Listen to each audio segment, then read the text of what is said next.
엄마 왜 이혼 안 해? 엄마 왜 이혼 안 해? 혼자 살 자신 없어? 바로 이혼 후의 삶이 두렵기 때문이죠. 이혼 후의 삶이 왜 두려울까요? 여러분 안녕하십니까? 오늘은 즐거운 토요일이고요. 여기는 이 공간은 제가 저희 사무실 옆에 있는 휴유제라는 공간이에요. 뭐 여기서 여러 가지 오프라인 강의를 하는 공간이고요.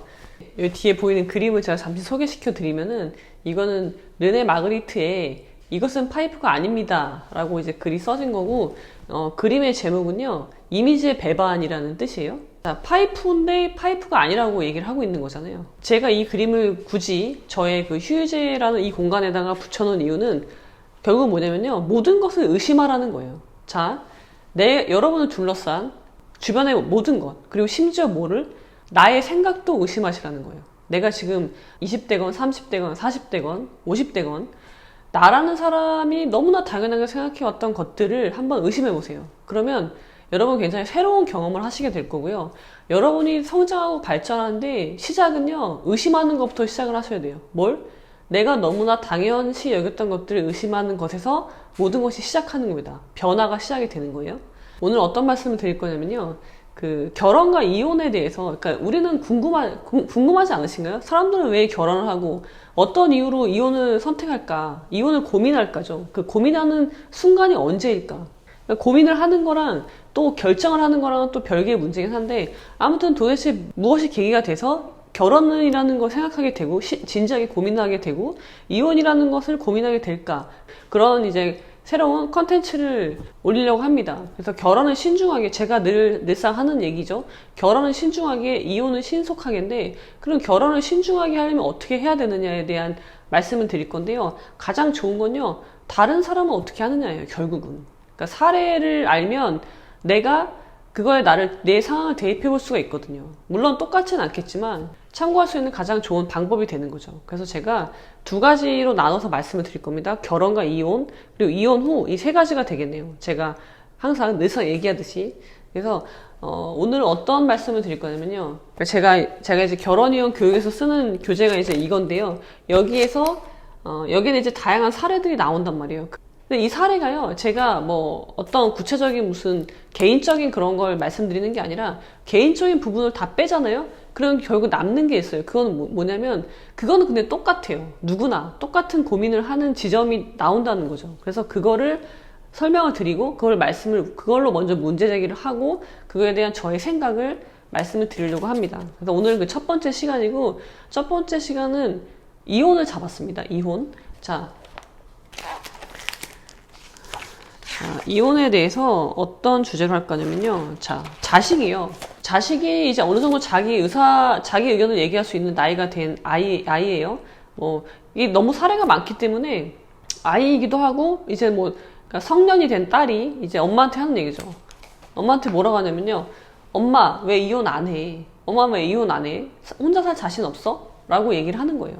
근데 이게 딸이 철이 없어서 그런 얘기를 했을까요? 그렇지 않다는 거예요. 아무리 나이가 어려도요, 초등학생, 고학년이나 중학생이 됐잖아요. 그러면은 아이가 철이 없어서 저런 소리를 한다고 치부하시면 안 됩니다. 아이도 자기의 그 사고에 의해서 판단을 하는 거예요. 생각을 하고. 그래서 지금 이 상황에서 가장 좋은 게 뭔지를 얘기를 하는 거죠. 자, 왜 그럴까요, 여러분? 자식이 이렇게 얘기를 할 정도예요. 그래서 이혼 상담을 할 때 보면요, 딸이 엄마를 데리고 오는 경우가 있어요. 더 이상 엄마가 이렇게 사는 거를 못 보겠다는 거죠. 왜 엄마가 이렇게 불행하게 살고 있느냐, 엄마 왜 이러고 살아, 그렇게 얘기를 하는 거예요. 그러면서 엄마를 데리고 와서 이혼 상담을 받게 하는 거예요. 근데 막상 정작 본인은요, 아직도 긴가민가 하는 거예요. 왜 그럴까요? 그러는 이유는 단 하나밖에 없죠. 뭐예요? 지금은 너무 싫어. 지금은 너무 내가 고통스럽고 견디기 힘들어. 폭언도 있고 폭력도 있고. 그러니까 사례는 다양해요.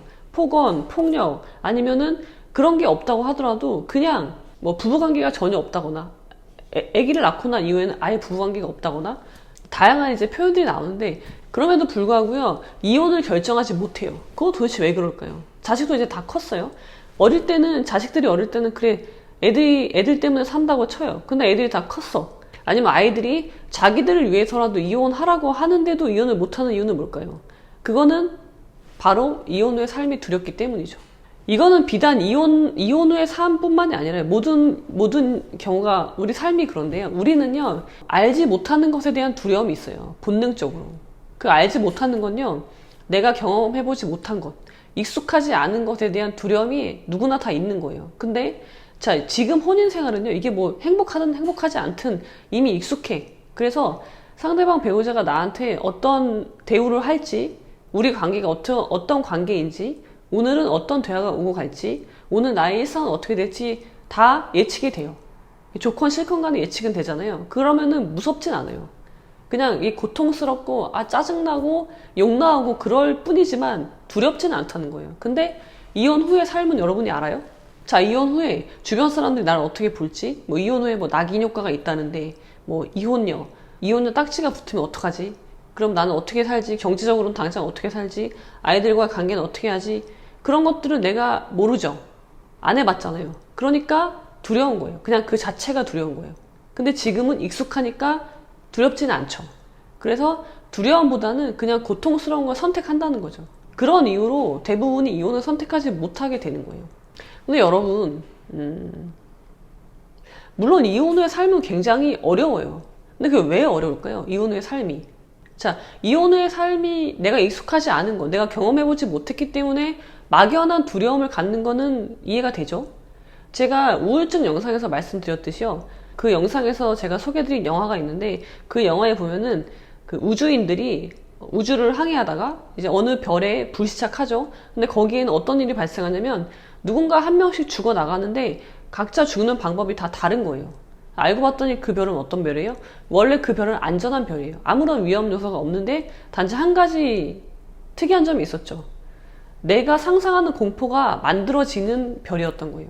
그래서 원래 존재하지 않은 괴물을 스스로 만들어내는 거예요, 사람들이. 그리고 결국은 그 괴물 때문에 죽어요.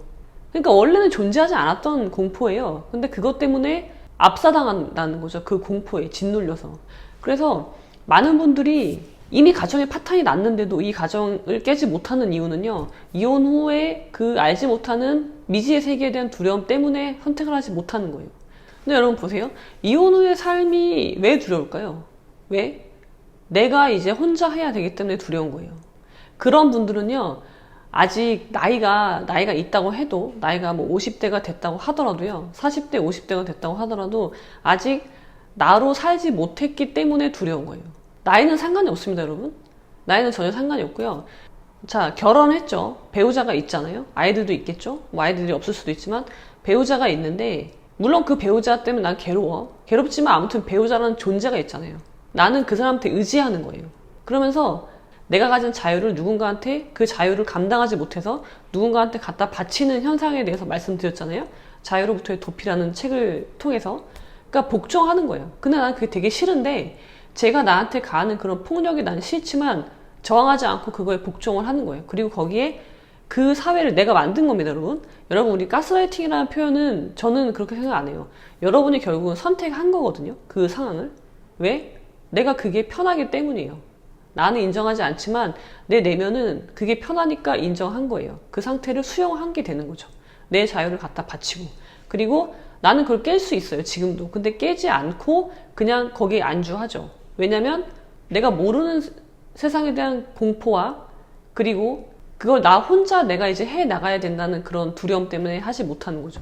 그래서 여러분들이요, 그러니까 우리가 삶을 살 때는요, 결혼을 했건 이혼을 했건 안 했건 중요하지 않다고 말씀드렸잖아요. 이거는 다 이벤트라는 거예요. 결국은 여러분들이요, 여러분 스스로 혼자 사는 삶을 사셔야 돼요. 그러니까 뭐 혼자 고립돼서 살라는 얘기가 아니라 여러분의 인생이잖아요. 여러분이 항해를 하셔야죠.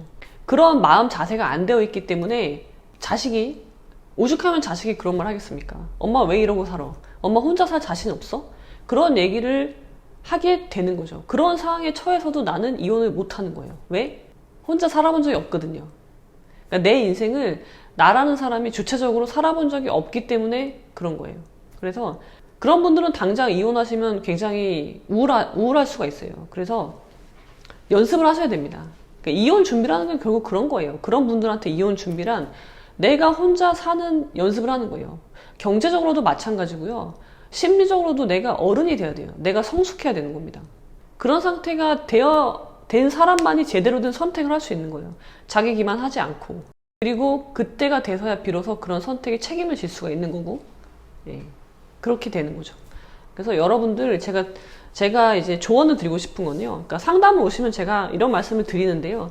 조언 드리고 싶은 거는요. 여러분 스스로의 삶을 사셔야 됩니다. 그래서 이혼과 결혼과 이혼이 중요한 게 아니에요, 지금. 여러분 내면의 소리에 귀를 기울이고요. 여러분 스스로가 성장하고 발전하는 삶을 살 수 있게 그렇게 만드셔야 돼요. 여러분 스스로를 그렇게 만드셔야 돼요. 그리고 만약에 내 자식이요. 내 딸이 나한테 그런 얘기를 해요. 엄마 왜 그러고 살아? 혼자 살 자신 없어? 이런 질문을 받았을 때요. 내가 그걸 답을 할 수 있어야 돼요. 어떻게 답을 할까요? 내가 이렇게 사는 건 무엇 때문이다. 라고 얘기를 할 수 있어야죠. 여러분이 삶을 사는 그 이유가 무엇인지, 여러분의 삶의 방향을 정하십시오. 여러분 스스로. 내가 설령 이혼을 안 해도요, 언제든지 나는 사별을 할 수도 있고요.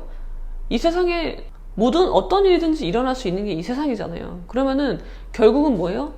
모든 문제는 나로 해결되는 거예요. 나만 바로 서 있으면요, 나만 내 삶의 목표를 정하고 방향을 정하고 그곳을 향해서 나아가고 있잖아요. 여기서 나아간다는 건 뭡니까? 내가 성장하고 발전해 나가고 있는 모습을 말하는 거예요. 그렇지 않다면요, 여러분이 지금 당장은 어떤 어려움이 없다고 하더라도요, 앞으로 인생을 살면서요, 그런 어려움에 봉착할 확률이 굉장히 높아요. 그리고 그런 분은 그런 상황에 봉착하면 그냥 그대로 무너질 확률이 높습니다. 여러분 지금요, 여러분 스스로를 다지십시오. 자기 스스로를 다지는 가장 좋은 방법은 저는요, 논어라고 생각합니다. 자, 그럼 오늘은 여기까지. 구독, 좋아요, 공유, 댓글은 사랑입니다. 하고 있잖아. 아니. 다리를 뭐? 다리 아무것도 안 움직여. 가만히 있어 그냥. 진짜요? 응. 진짜요? 엄마 이 핸들 지가 움직이잖아. 얘가 움직이는 거 알아서. 페달은? 페달도 대박. 왜? 나 아무것도 안 하고 있잖아. 다리도 안 대박! 움직여. 이것만 눌러주면 돼. 위험해, 핸들을 잡아. 위험해, 핸들을 잡아. I don't know.